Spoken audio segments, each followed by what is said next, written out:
Writing about his experience after the war, Hitler wrote, "If the best men were dying at the front, the least we could do was wipe out the vermin." The best men were him and his army comrades.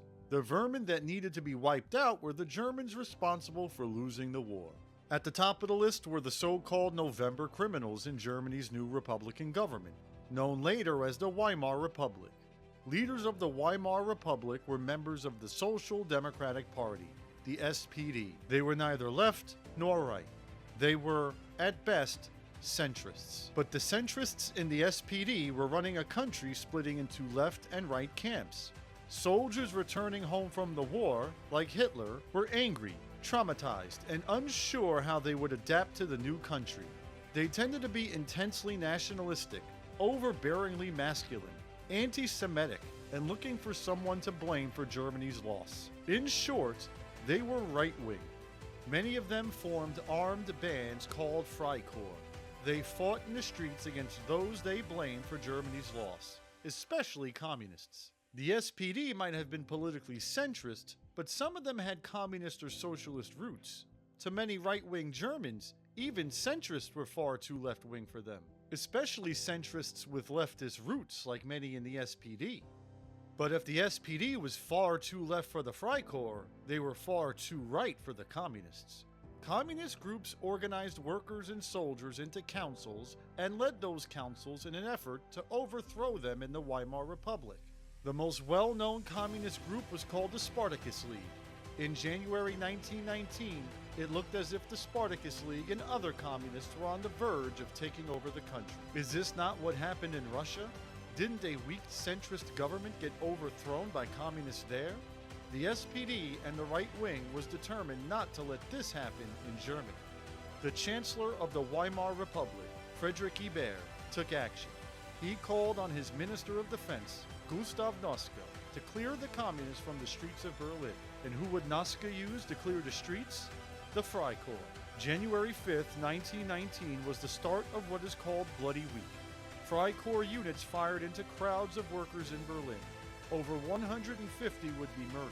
Among them were the leaders of the Spartacus League, Rosa Luxemburg and Karl Liebknecht. Liebknecht's body was dumped near the Berlin Zoo to symbolize that he was an animal because he was Jewish.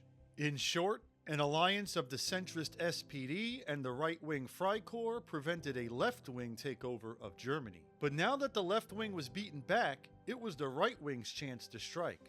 As we said earlier, Germany's generals supported the new government so they could blame them for losing the war. By the end of 1919, they could also blame them for losing the peace.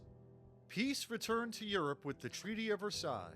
It forced Germany to pay $33 billion in war reparations, give land back to France, keep their military small, and accept all the blame for starting the war.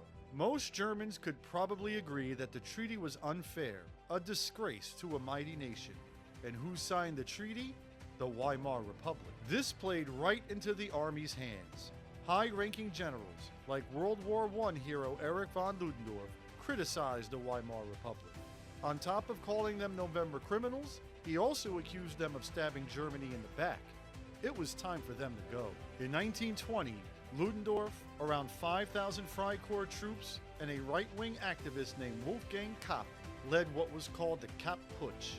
Putsch is a German word that refers to violently overthrowing the government. The goal was to replace it with a monarchy or military dictatorship.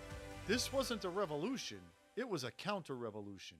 An attempt to bring Germany back to what it used to be, a one-man government. The Weimar Republic was forced to evacuate Berlin. They called on German workers to go on a general strike so that railroads wouldn't run and telegraphs wouldn't work. General strikes were a favorite strategy of communist groups, sort of a callback to many in the SPD's communist roots, and it was incredibly successful. The Kapp Putsch failed. The workers had saved the Weimar Republic, who resumed power in Berlin. But the putsch didn't fail everywhere in Germany. Like the US, Germany was divided into states.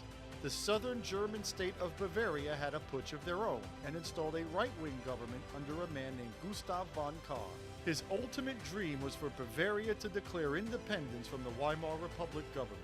He would be a constant pain in their necks for years, and he would have plenty of help in Bavaria. Ludendorff and many other leaders of the Kampf Putsch moved there, making Bavaria's capital city, Munich, a hotbed of right-wing activity. Many Freikorps soldiers in the Kampf Putsch used the swastika as their logo, which they believed was an ancient symbol of the German people. They ran the streets of Munich, killing suspected communists with impunity. It is no surprise that Adolf Hitler, fresh from the military hospital, got his start in politics in Munich. One of the first lessons he must have learned is that violence works, if you're on the right wing. Not only were they literally getting away with murder, they got away with the Kampf Putsch. Yeah, it failed, but nobody received any serious punishment for it. What kind of a government wouldn't seriously punish people who tried to overthrow a government? Am I right? The murders went way beyond Munich or even Bavaria. The foreign minister of the Weimar Republic was a man named Walter Rathenau. As foreign minister, he was one of the most associated with the Treaty of Versailles, the one guy who people could blame. In 1922, he was assassinated by a right-wing plot, and his murders weren't seriously punished either.